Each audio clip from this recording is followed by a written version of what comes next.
অভাব অনটনের কথা ভাবিতে ভাবিতে একদিন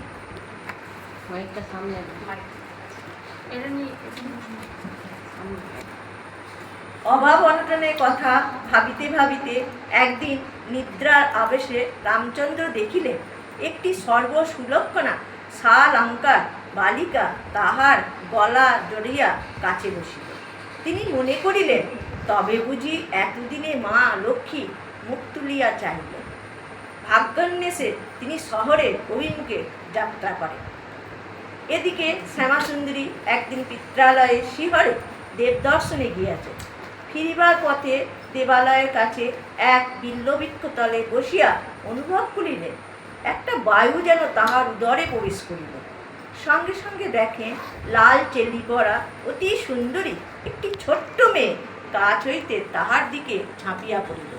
কোমর বাহু দুটি দিয়া পিঠের দিক হইতে তাহার গলা জড়িয়া ধরিয়া বলিল, আমি তোমার ঘরে এলাম মা। শ্যামাসুন্দরী অচৈতন্য হইয়া পড়িয়া যান। সঙ্গীরা সকলের তাহাকে ধরাধরি করিয়া বাড়িতে লইয়া আসে।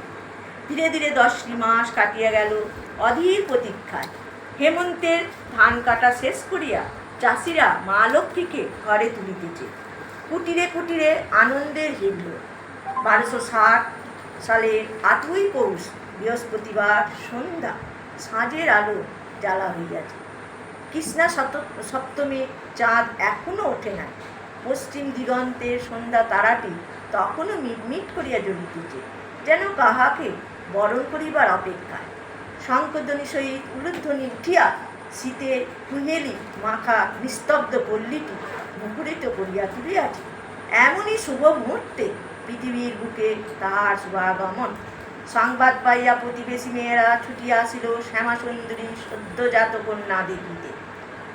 পূর্ব স্বপ্ন কথা স্মরণ করিয়া রামচন্দ্র ভাবিতে লাগলেন, লক্ষ্মীবারের পূর্ণ সন্ধ্যায় কে এলো আমার কুঠিরে। মেয়ের নাম রাখা হলো সারদামণি। সারদা দরিদ্র মা বাপের বড় মেয়ে। মায়ের আদরের বাড়িবার সঙ্গে সঙ্গে মায়ের কাজকর্ম দেখিয়া শিখিতে লাগে। ছোট ভাই বোন কয়টি আসার পর মা আর একা সব পারিয়া ওঠেন না। সারদাও সংসারের অনেকখানি দেখে। দিদি হইলে কি হয়, মায়ের মতো সে ছোট ভাই বোনদের যত্ন লয়। তাদিগকে স্নান করায়, খাওয়ায়, ঘুম পাড়ায়। বয়সের তুলনায় সারদা একটু গম্ভীরই ছিল। খেলার সময় কখনো কাহারুর সহিত তাহার ঝগড়া হইত না, বরং